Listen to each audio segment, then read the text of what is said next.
I believe it is 11:06 actually. Yeah, okay, that's nice. That's really nice. Okay, that's awesome. That's great too. Okay, that's great. Yeah. All right. Okay. Yeah, because I make sure it was early. Thank you. All right. Yeah, that works. That works perfectly. Perfectly fine. Okay with that.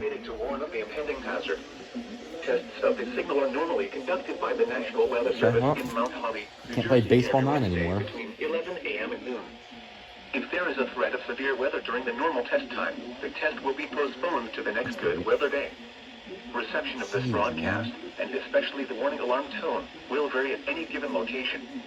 This variability, normally more noticeable at greater distances from the transmitter, can occur even though you are using a good quality receiver in perfect working order. This go. Okay, whatever. I'll do it eventually. This concludes the weekly test of weather radio all hazards. Station WXL 39 in Allentown, Pennsylvania. Mine too. I forgot I had it. Listening to NOAA weather radio all hazards. Yeah, thank you too.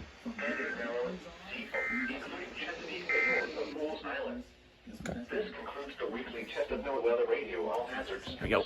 Let me just turn the backlight on for this. Put snooze. There you go. Listening to NOAA weather radio all hazards. Thumbnail moment. Probably it's not as bad as that, but you know, whatever.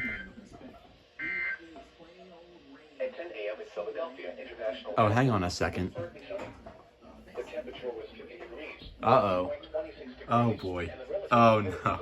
Oh, no. Oh, oh no.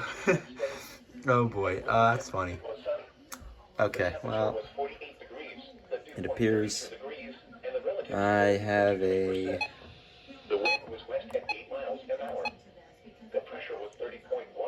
bit of a dead pixel there or something. I don't know what's up with that, because the menu's fine. Is it? With a temperature of 50 at northeast Philadelphia and 46 at Coastville. It was mostly Okay, you know what? with a temperature of 46 at Reeuired. Problem to do it for you.